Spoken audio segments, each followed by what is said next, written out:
talks about vertical, horizontal, and across the string movements in this chapter. So we're going to address those three types of finger movements. Action 1 is called using the fourth finger, which actually should be, in the case of the cello, should be called introducing extended position, because cellos are using the fourth finger from the beginning. So the way I introduce, just as a little review, regular first position, I made a little PVC pipe. I like to show this to my students on this pipe, and so I put a tape for each of the fingers in regular first position. And then this little short tape behind it is when I go to extended back. So when I'm in regular position, I have a half step between each of my fingers.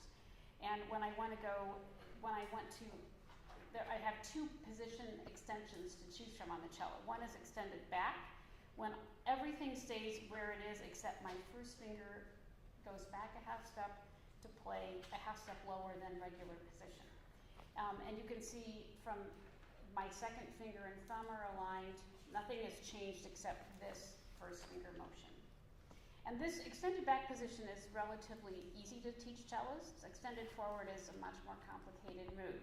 So, and when you go to extended forward position, again, if you start in regular position hold, you're going to pivot on your first finger. It's going to stay in its spot, and everything else moves forward a half step. Fingers 2, 3, and 4 are going to go to the half step above that, and your thumb has to come forward with it. This is the greatest challenge. Cellists love to do extended position, leaving their thumb back in regular position, and their hand does something like this. You can see that the fingers 3 and 4 are not going to be contributing into notes when you do that. So this learning to pivot and open the hand this way is a really crucial gesture for cellists to be able to do. Another comparison I have found incredibly effective with my cello students is to compare regular hand to a closed fan. I bought this from a street vendor in Madrid. And then to think of extended back position as when your fan opens this way. Here's my hand in regular position. And when I go to extended back position, the fan opens this way. Right, closed fan, extended, open the fan back. You can try this with yourself in front of it, but that's a very, kids just have this, I get it. And extended forward position, if you think of this as the regular position, and then your hand, you're pivoting on your first finger, and fingers 2, 3, 4 move forward. So again, this pivoting forward, and the thumb has to travel. Fingers 2, 3, and 4 and the thumb are a unit.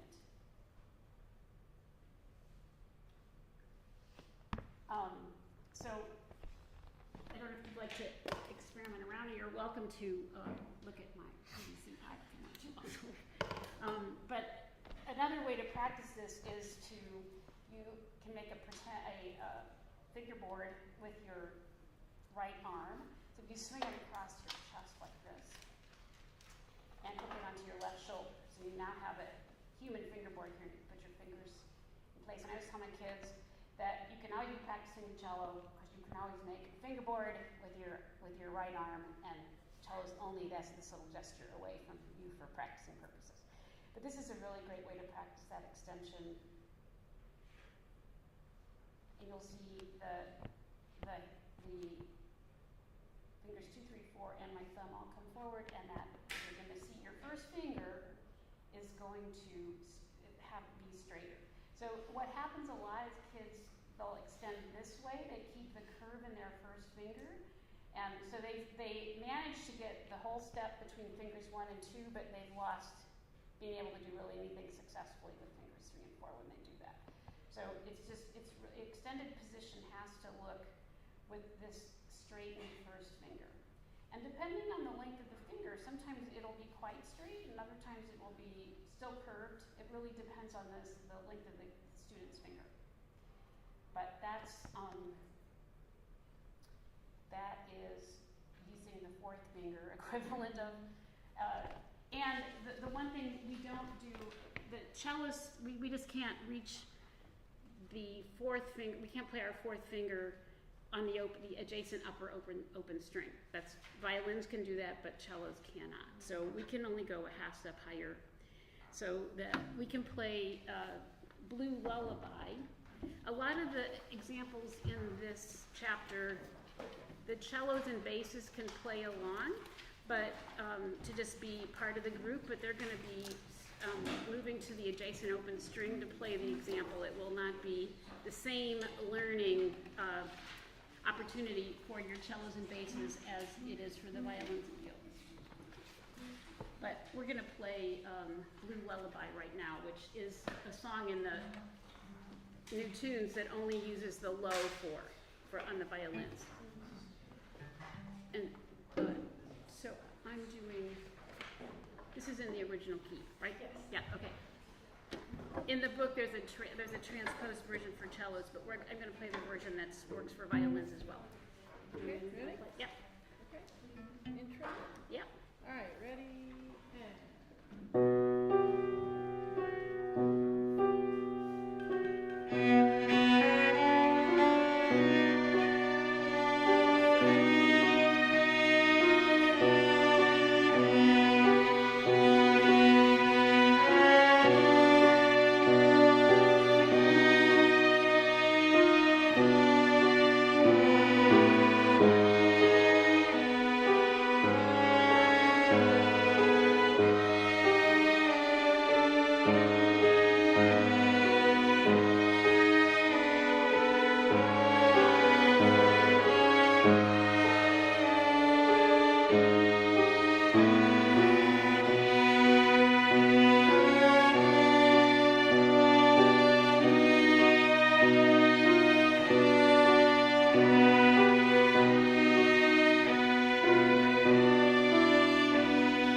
I'm sorry, we should have talked about violin, the high four. No, it's fine. It's basically what we ended up with at the last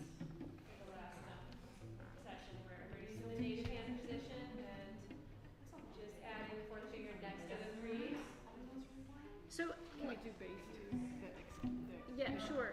So, I just wanted to talk about this song a little bit. So it's very unusual to use 2, 3, and 4 on the cello. These songs are not like cellistic ideal, but they work. But usually in extended forward position, the cellist is going to find themselves either using 1, 2, 4, or 1, 3, 4, but not usually all 4 of the fingers. So that this song will be, I think, a challenge for a beginner, early learning cellist to do all the 1, 2, 3, and 4 in extended position. I couldn't see everybody's hand, but was your the most important when you're doing this is to check that your thumbs come forward. I can promise you that is the greatest challenge when you teach extended forward position to your cello students. Just always check the thumb. That is usually the culprit. Right. So for bass, the corollary is pivot shifting.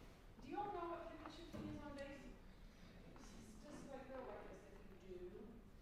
Some people do, some people don't. So Emily, is that your name? Yeah. Emily. Okay, Emily's the actual bass player. I'm just the fake bass player, but I do want to explain it first. One thing I told Emily is at the U of I, Ed Kroller was the bass professor, and boy did he put the string tech people through the mill. And to the point that when I taught high school,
beginner kids who don't have to extend their body this way to play in first position. They can do it much more comfortably and learn a ton.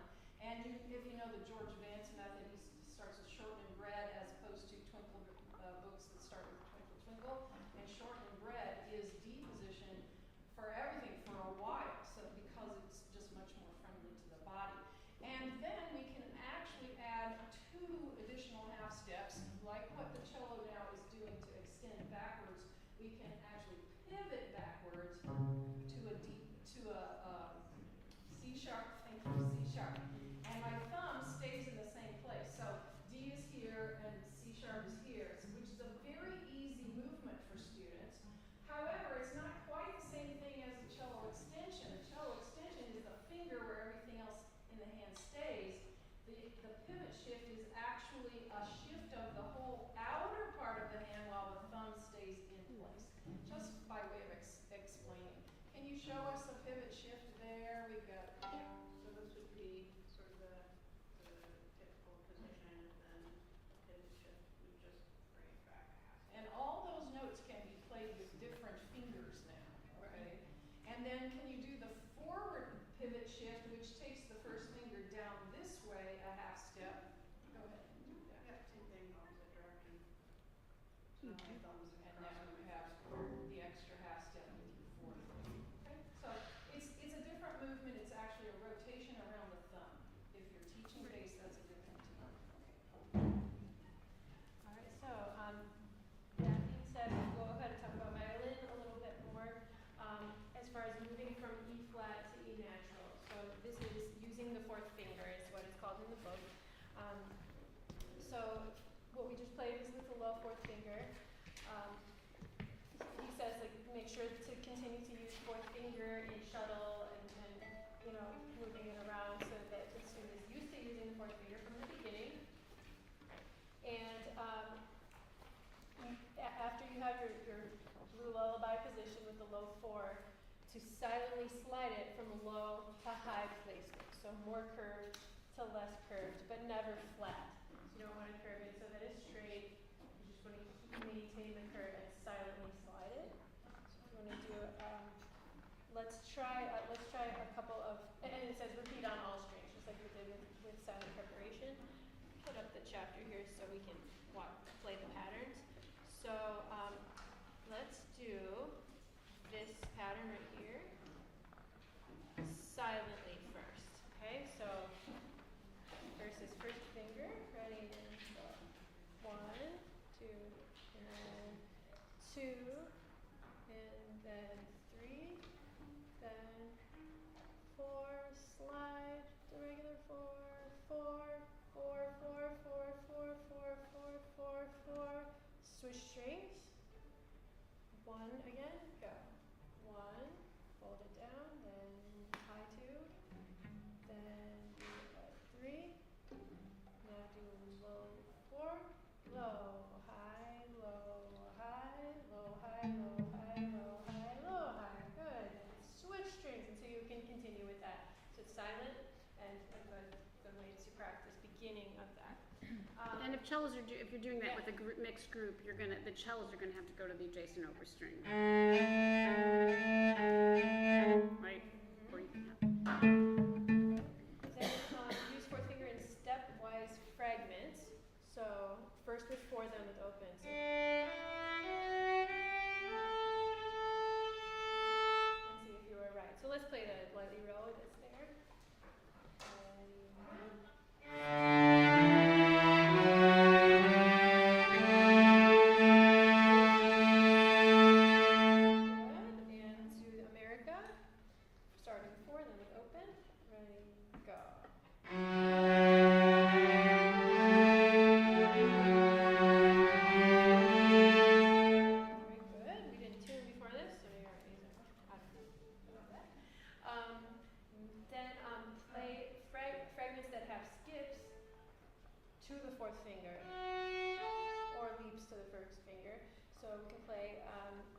Let's play Jingle All the Way, which actually is the first one down here. 4 first, and then with open first, then with 4.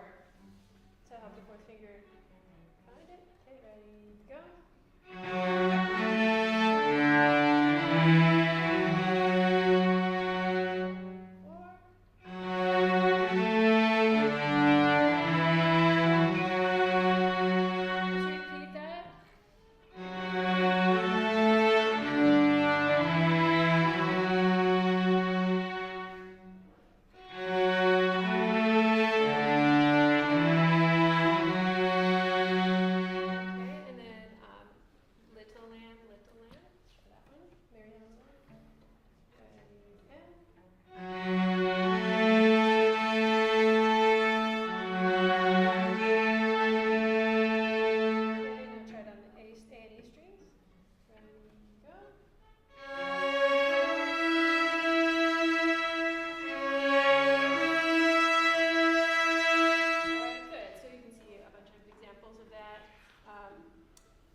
some support with the string, not having to press down only by the fourth finger.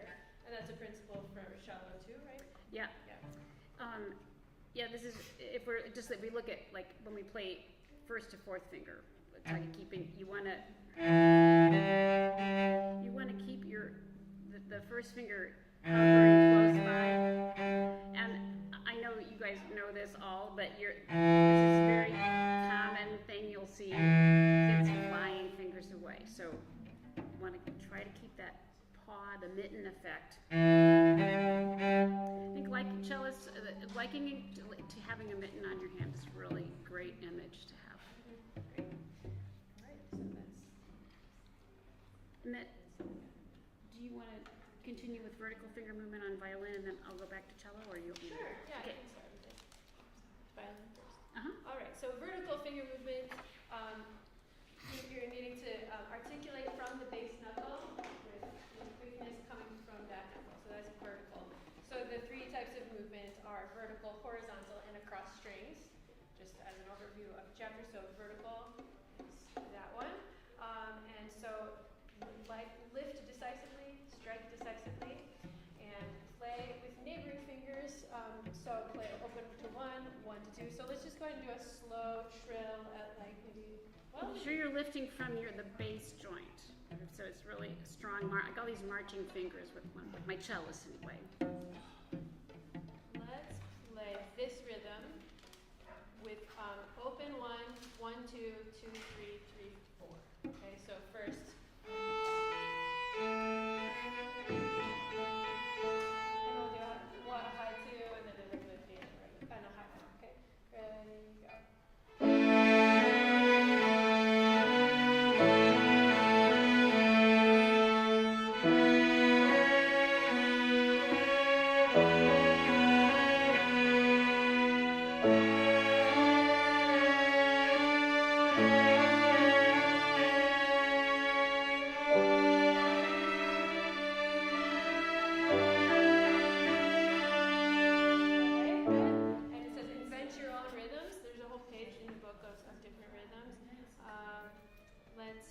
Let's invent your own rhythm. Who has a rhythm that they would like us to do?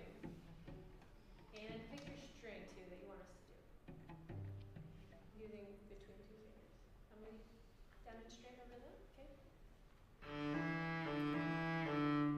Ooh. Okay. Good. And which string would you like us to play? What D string?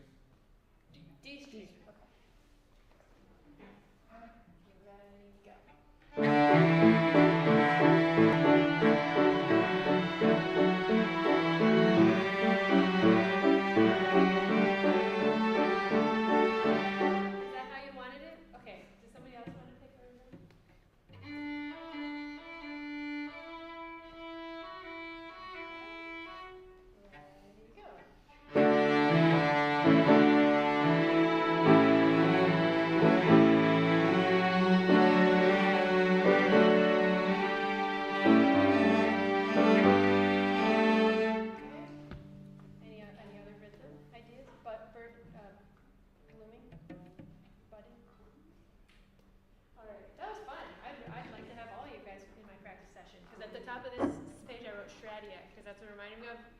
You know, like, but that's not fun. This is fun.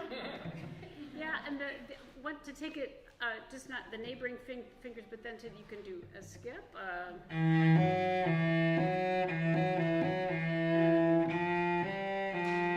That, and also I like to do with my really pretty young beginners. Once when they've played all of their fingers, to make different finger combinations. They won't be reading these notes. We'll just we'll sort of do like. It's a little bit of a math project and combinations and permutations. How many different combinations can you make of your 4 fingers? So we're going to play 1, 2, 1, 4, 1, 2, 1, back and forth.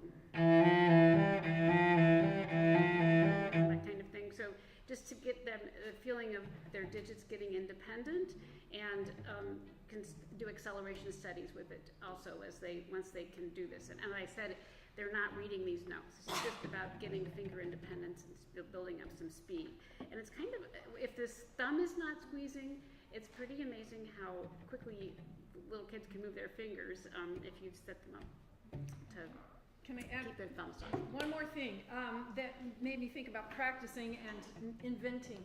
Paul Rolland, I did a session in Wales last year at the ESTA International Conference, and it was on something like Paul Rolland was my teacher, and here are the things that I took away from those lessons. And lots of what we've already talked about, bilateral motion, no excessive tension, that sort of thing. And one of those, he said all the time in lessons, was never be bored when you're practicing. And I thought, how in the world am I supposed to not be bored when I'm practicing? I just don't even understand what you mean. And he explained with very few words, pretty quickly, make up your own exercises. If you know, for example, that you have a nasty little shift, or probably a big shift in a piece, practice just that shift in all sorts of ways. And he gave me a couple of examples, like rhythmic, da-ya-da, da-ya-da. And he always said, go forward, pause, then go backward. Pause, what am I doing when I'm pausing? I'm analyzing how it went and how I could do it better. And that's Alexander, by the way, that process of do something, now think about it, and now do it, not necessarily backwards, but do it again and improve on it. So those were his little snippets, It was really kind of fun to put that presentation together, to remember those kinds of things that I had learned that maybe were in the back of some memory bank somewhere. So don't be bored. Tell your students to make up stuff like this all the time. At first they'll be like, I don't know, maybe 2 people in the room will come up with ideas. By the process of becoming naturally, oh yeah, she's going to ask us something, I guess maybe I'll say what I'm thinking this time. By the end of a school year, the kids will become willing all the time. You should tell them, just, I think we have time, about the quick, tell me a joke. I mean, that's a creative process, and it actually gets kids thinking, oh yeah, she's going to ask us that again, maybe I better come in with something. Putting them on the spot to think of something, anything that they could come up with. I have 6th grade lesson groups when that's my youngest grade, and they come in groups of 6, and they don't all know each other. And I just start every lesson from the beginning of the year with, quick, tell me a joke. And the funny one, I learn who the funny ones are right off the bat, who their dad always jokes with them, and they got tons of dad jokes. But then I tell them, like, after 3-4 weeks, there's the ones who still kind of like not have anything. I go around the room, everybody has to say a joke. And but then I start saying, okay, listen to his joke, and just repeat his joke, like this. So then they start listening to each other. Then the quiet ones come out of their shell a little bit more, and they feel like there's a place for them. But it like a homey sort of atmosphere at the beginning, and they're easy to go on with the lesson after that. But there was a guy who was very, very quiet, a cellist, and but I said, quick, tell me a joke, and he goes, why is a math book sad? Because it has too many problems. It was just like he prepared. He brought his index card with his joke. But he was thinking about it, in his spare time. And so someday we'll get his delivery a little bit more. But to put him on the spot, a lot of kids freeze at the beginning of that. I wouldn't try that necessarily in older, like 8th grade. They're like, do not put me on the spot. Do not talk to me about looking at me when I'm with other friends. So there's an age thing like that. But putting them on the spot in that way, it sort of gives them the autonomy to then participate in the group in other ways. So it's something similar to this. And taking the vertical finger movement, a little notch higher, and cello, there are Klossman studies, I'm sure you bet, yes. But I find, and they're kind of like mind-numbing to actually read off the paper, you can just say we're going to play. This is double stops, adding double stops to finger independence. And so if you just, no music notation involved at all, but to just say we're going to put fingers 1 and 2 on the D string and 3 and 4 on the A string, and then we're going to play.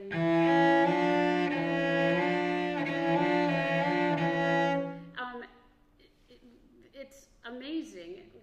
Young players can do that stuff if they're not trying to read it off the page. So you can like have a nice, I love doing combinations and permutations of math, and it's a fun thing to do with your fingering. So you can figure out every combination of 2 fingers on the A string, 2 fingers on the D, and say let's do double time and together. Anyway, it's fun, the kind of complicated stuff you can do when they're not having to read it. And then later, when you put Kosman in front of them, their fingers are already going to have done this thing that's kind of crazy to read. Yeah. Should we do the acceleration exercises? Yeah. Just one real quick. Yeah. So let's do this duple, triplet, 4, 5, 6, 7, 8. So try to keep it like that. Let's do just between a pair of fingers. Let's do what it says. So A string, 1 and 2. Not that we're reading it. We're just gonna count 1, 3, 4 beats. Then groups of 3. So 4 beats each, and ending up at 8. Ready, go.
Cello doesn't do this. Cello doesn't do this.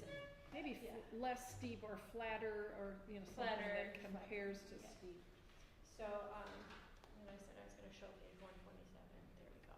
So steep. What does he say here? More extended, but then extended has a different connotation for cellos. So I was we can play this, but you would not slide like that. You're going to be regular and then extended. Da, yes. da, da, da, da, da.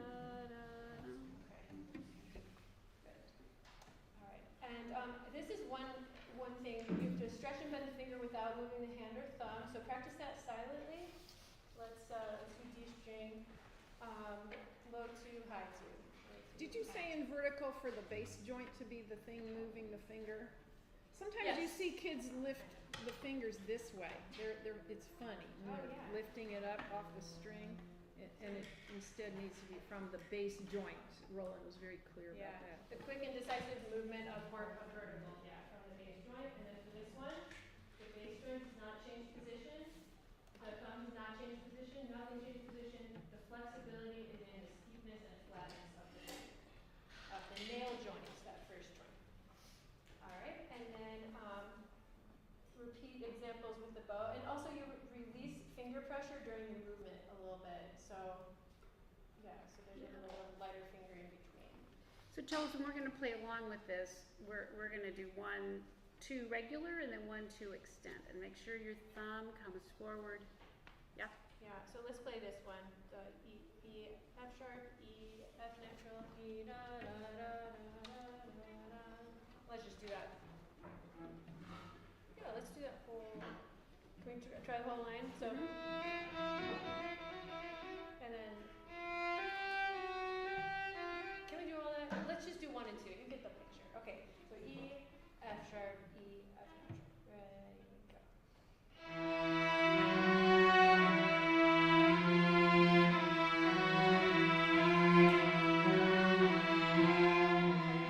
And then F, G, F sharp, G. So tell us, you could, the less complicated way is to just use 3 and 2 alternatively, or if you're feeling like you really want to challenge your extended thing, you can do that too. So it depends, if you're doing this with the mixed group, how advanced your cellists are. But you can just play this in regular first position with the group.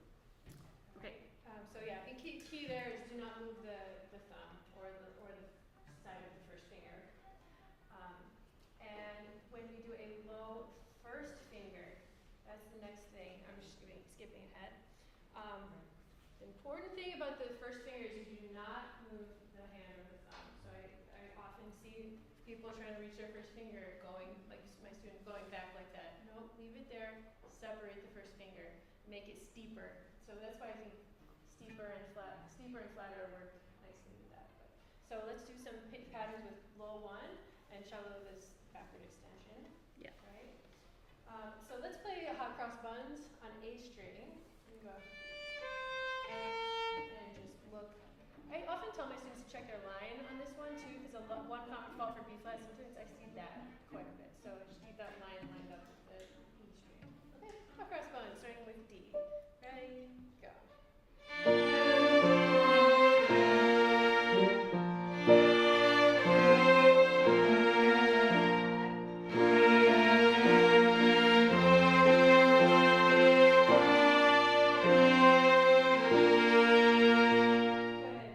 One thing I wrote in my notes here is if you ever have trouble with people having too long fingernails, this is one of the places you can say, okay, look at your steepest finger placement. You can't play that C natural if your finger's steep.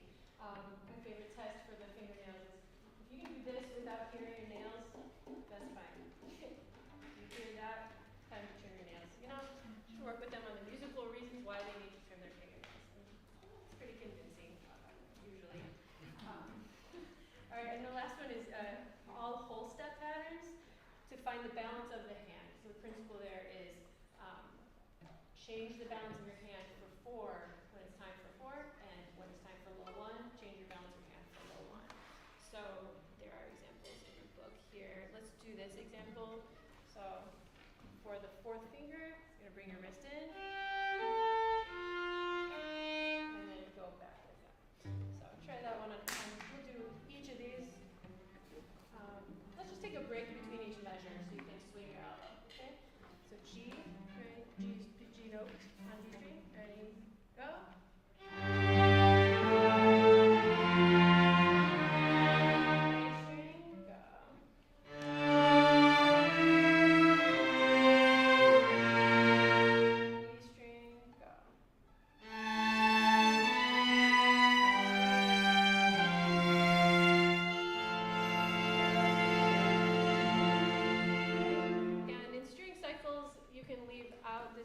Instruments, and then you can add the C instruments, leave out the E instruments. Just do, give people turns.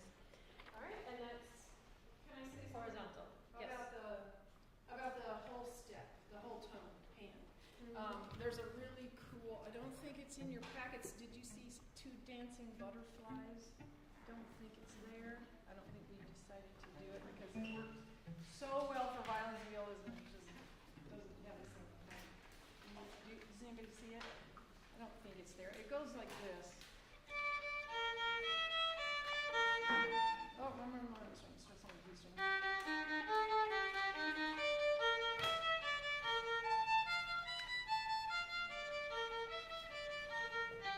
it goes back. And it's kind of a really odd sounding tune, but one of the goals for writing these new tunes was to get students understanding how things sound that aren't consonant sounds. They're not major chords and minor chords always. There are sometimes different things. It's number 45, by the way. I didn't say that. And it's in book 2. Your sets don't coincide with the book numbers at all. But anyway, that's one. I thought maybe we could try it. Chella's going to figure it out. I don't know if you could. It starts It's not in the cello book. It's not We just even have in a the cello C book? octave. Okay, that's probably why we chose not to do it, but it's G, E flat, A, G, and that's the pattern. It's in 5/8, so that's the 5. And Should be two that, strings, right? So, alright, ready, set, here we go.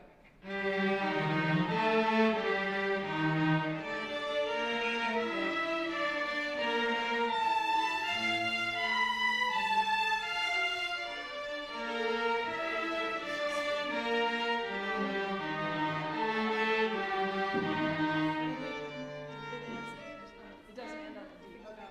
And that's the idea of putting it into a tune, and it actually flits like a butterfly when you put it up to tempo.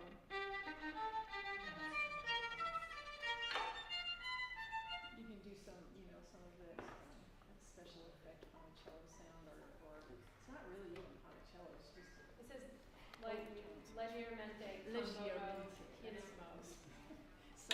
So lots of creativity in these new tunes if you can find the application that works in your situation, which is why it's not been a real popular seller since its inception, because it's so good for certain instruments, really great for studio teachers, I think. Even some of the Rolland people who were studio teachers their whole careers didn't use it all that much necessarily. Some of them did and some didn't. I've always been a believer for my special tunes that I love, and you'll hear more about that tomorrow because we're going to do a reading session of all of these sets of songs that we have. So. Okay, but one last action before we finish this chapter is finger movement across the strings. And so Rolland talks at the end of that movie about when you string cross that you want to keep your finger down on the old string before you go to the neighboring string. So I have devised a little exercise for my students, which I call the spider walk. It is to maintain latitude, for one thing, as you cross all 4 strings, which is a challenge. I start the pattern 1-4, so they're going to keep the shape of the hand as they walk across all 4 strings. First of all, starting on 1, going up to 4, and when you string, you keep your 4th finger down, your 1st finger goes over to the adjacent string, and you walk this way, so across the 4 strings. So learning to keep that 4th finger down and walk this finger independently is because you'll find. So if we want to try doing that, and is there you're going to do 1-3 on the 1-3, yeah. Probably. Yeah. Okay. So we can, and this is a silent exercise you can just do with your students. And we'll start on the C string, 1-4 over the G, walk over, keep your 4th finger down, keep your 4th finger down, walk to the D string, place your 4th on the D, walk over to the A. And then you can also do the same exercise starting on 4, 4-1, walk your 4th finger over, keeping the 1st finger down on the old string, 4-1, 4-1, 4. Yep. Do you have one you like, a particular on? And I know Yeah, Joanne is she's going to gonna tell her try it. turtle races I gotta story. tell you, That's turtle what races. So I call it the spider walk on the cello, but Joanne calls it turtle I did races. because I learned it from a cellist at Eastern Illinois University. Don Tracy was his name. When I was a young teacher, he said, "Oh, you need to do turtle races." What? Well, that's the same exercise as spider, but it gets complicated. So let's just do this. And I have cellos and basses do it all at the same time. And cellists are doing always half steps. Violins and violas are always doing 1, 2, 3, 4 first in this pattern, and then we can get more complicated with various finger patterns. And basses in quarter, they're doing a half step on 1 to 2, and they're doing quarter tones for 3 to 4. It's probably the first time the basses ever do 3rd finger in 1st position until they're up in thumb position or shifting.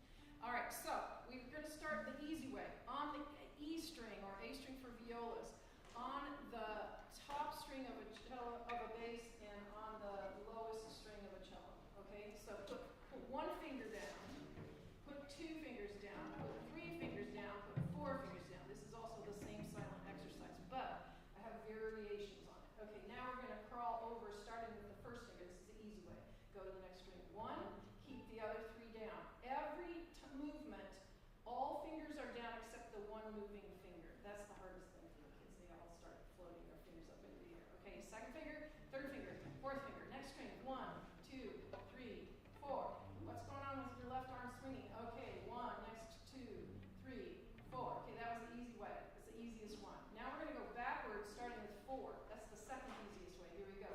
4, 3, 2, 1. All fingers on all the time. 1, 4, 3. Let's elbow swing. We're back home. Are you with me? Okay. Now we're going to do the harder way. Go to the other end of the opposite end of the string. Opposite string. So we were on the highest string for violins. We're going to the lowest string. Do the opposite for whatever string you're on. Now 4 fingers are on. Start with the harder way. First finger first. Here we go. 1. We're going to go a little slower. 2, 3, 4. 1, 2. Let the elbows swing as you go. And 1, 2, 3, 4. See how fingernails have to be trimmed? Okay. Now we're going to go the hard way, going back down. Start with 4. Here we go. 4, 3, 2, 1.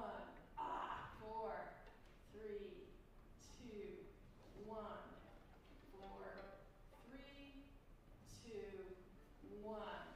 No, we're not done yet. If you're tired and you need to swing, just swing the elbow. That's all you need to do. Or release your fingers from the string. And now put all 4 fingers on. This one Don Tracy did not do, but Georgia Olemus taught it to me. She's one of our junior high teachers in town.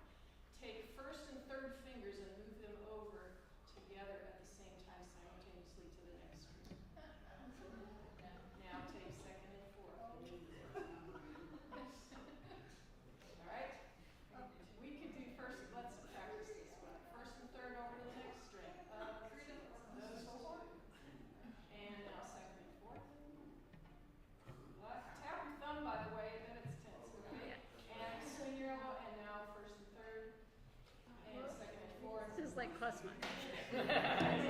Now imagine the possibilities, because you don't have to only do 2 fingers at a time. You could do 2 other fingers, like 1 and 4, and then 2 and 3. That's actually easier. And then you can do 3 fingers and 1 finger instead of always just 1 finger at a time. So it can be very complicated. And what are we doing? Mind-body coordination. And kids love this game. I don't know why. It's so hard, but they love to do. You know, it's a game. I would call it a game. I would say we're going to do turtle races now, just for the light. You have 2 minutes left at the end of your class. Do some turtle races, and they'll leave laughing at each other. Oh my gosh, I messed up, or whatever they say. But it's just a beautiful little thing, and it's also very physical. That helps them to learn all Yeah. these principles. All right. That takes us through all the actions in chapter 10. Does anybody have any questions? At the end of this day. I have one thing I want to show, but let's do questions first, and then With extensions, how do you teach it as a motion from the elbow and not coming from the wrist? Well, I talk about the pivot on the first finger, so and that this has to stay the forearm and hand. Where's my spoon? I brought this over. I have a wooden spoon at home. This is from my Airbnb, but I like to put this on my forearm, and the spoon part of it is on my hand. So this visual that for to have my kids to imagine their forearm and hand as a spoon. And so if your spoon is going to move forward, it's not going to bend the wrist, right? So if they can have that in. But the whole trick is that this is the one thing that stays in place and everything else moves forward. But the wooden spoon image is very helpful. And yeah, I think that's Tanya Carey also. She has a phrase that the arm moves the hand, and that's a really helpful thing to say always. Especially more when we're shifting, but even here, this is coming forward to not think about it here. Yeah, so I think that the whole pivot, you're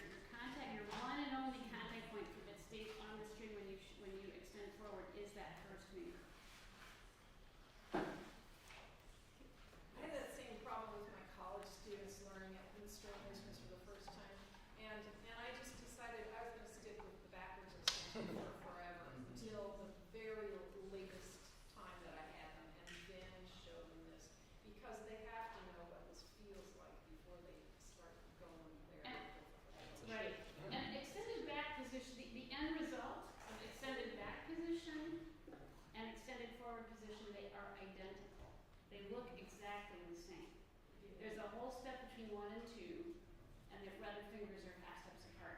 It's just how you get there. Yeah. So the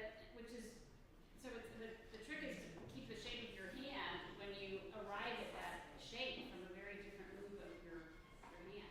This one is so easy. It's just this extending back your first finger, and this one is somehow keeping this one little spot on your finger where it places everything else. But you end in this thing. Okay. Let me show you this book, and then feel free to look more closely at it. It'll be back on the back table. In the film, you saw Sheila Johnson. Do you know who Sheila Johnson is? She's a marvelous person. She grew up in the Chicago area. Maywood, I think, was her hometown. Anyway, she became and is now. She just came out with a book. I just read it. It was fascinating to hear about her whole life. But she became a student of Paul Rolland, and she's in film. And then she became the wife of somebody named Johnson. I forget his first name. And they together founded Black Entertainment Television. And then they were divorced somehow many years later, and then she and he, at that point in time, sold the business, the Entertainment Television Network, and it's now owned by somebody else, and she became the wealthiest African-American woman in the U.S., and she still is.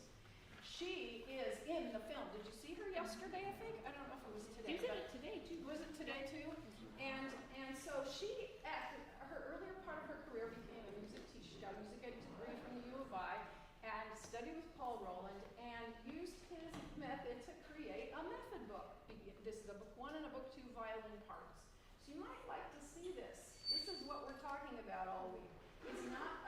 It's not being used very frequently around the country as far as I know. Is anybody using this right now? When I taught in St. Louis in the 80s, late 80s, this was the method book that we were using there. The teachers were already, the district had decided to use this book. But it's got a lot of great ideas on how to apply it to what you do with beginners. I think my book, which is more junior high and movement oriented and descriptive oriented, this is the more like step-by-step what you would do first book and second book. So take a look. Still in print? I don't think those are in print. Aren't they anymore? I didn't know if they were. Do you remember when you got these are general versions? Yeah. It says 87 on the publication. Actually, it was published before that one, your version. Okay, but anyway, just if you want, I can. And while we're wrapping up, one additional story, sort of personalizing these people in the movies we've been watching. Joanne has talked about Danny Foster and what a perfect violin student he was, and she played a quartet with him. I met Dan when he was a year older than I am and was a sophomore at school when I was a freshman. And I just remember he was learning the Bartok solo violin sonata at that time, and he had his Rolland. By that time he had studied with Mr. Rolland for quite a while, but he had his Rolland book. It's always referencing the actions to figure out how to do the next crazy gymnastic event you had to do in the Bartok solo sonata. So that was a sweet story. And his father was an art professor at the University of Illinois.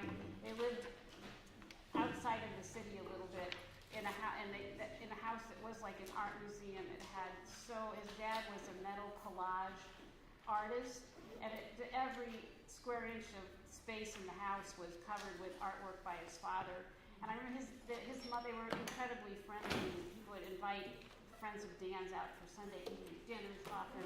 And his 98-year-old grandma was living with them. It was really an interesting household to visit. So, every time I look at him as this little kid in the movie, it's just a stream of memories. Oh, the sets. Please keep those because we will play those tomorrow. Take them with you, please, unless you've already given them back. Don't worry. Don't pick them up now. But that'll save us having a fast one here. So just leave them on the stand. Yeah, you can leave them on the stand. Oh, great idea. And then they'll just be here tomorrow. That's great. Okay. Fabulous.